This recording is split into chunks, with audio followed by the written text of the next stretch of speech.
Hey guys, PJ back again with another album review. Today I'm here to talk about the debut full-length album from the band Chthe'ilist. This is coming out this Friday via Profound Lore Records.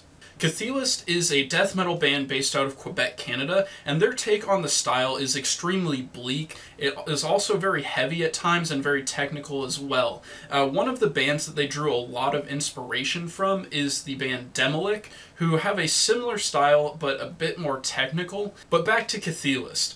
These guys have been going since around 2010, and they put out a demo that was really well received back in 2012. It was 4 tracks, 3 of them were full-fledged songs with an intro to start it all off, and the full-fledged songs do make an appearance on this album.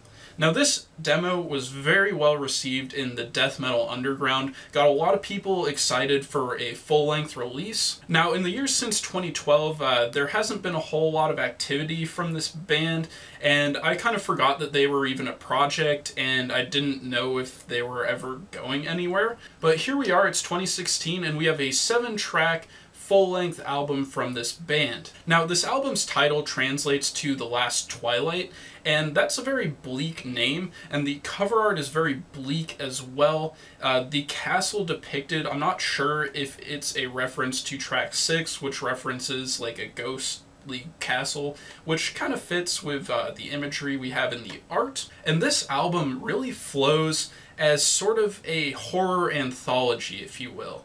Lyrically, all these songs are structured as if they were stories, and can be read as such if you aren't listening to the music. There's no choruses, everything just goes from start of the story to end of the story.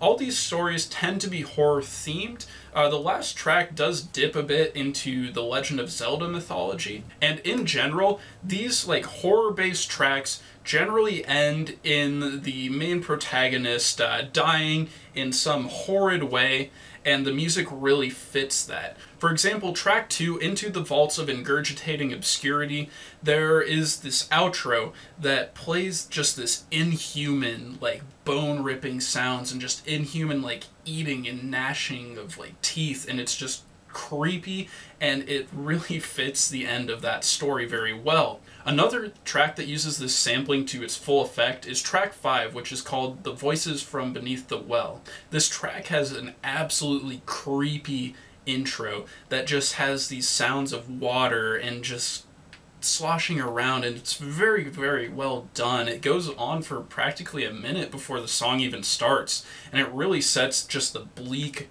and horror-filled mood that this track needed. Now, adding into that horror, the vocals we get have many different styles, but a lot of them sound very inhuman and guttural and just creepy.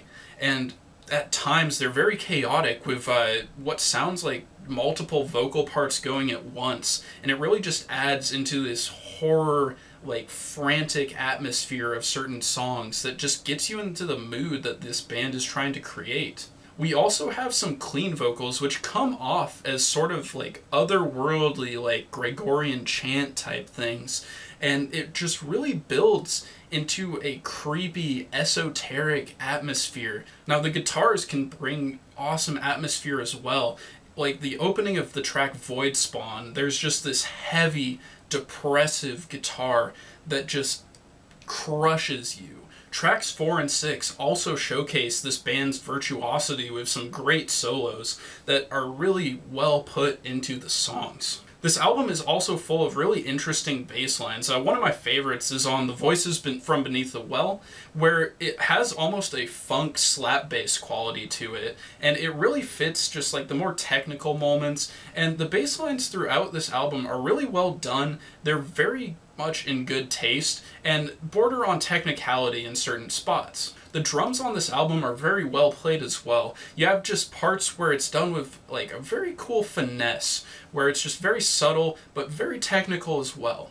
And the double bass on this album feels like it's just shaking the earth around you when you listen to it. It's not super like audible, but you just kind of feel it as well. And it works very, very well for just the dark and threatening atmosphere presented in these 7 tracks. We also have some synths which add just this almost trance-like ambience to the record, which just really makes it darker. It's even bordering on some dark ambient in certain spots. For example, track 7, Tales of the Majora Mythos Part 1, starts with just this like ambient synth intro that's just very haunting, borders on like dark ambient, and it's just really cool, sets the mood for just the long, bleak track that's to come. Overall, this is a great album with awesome horror themes mixed in, and it really sets the mood with all the instruments coming together to make you feel that way. This album had a lot of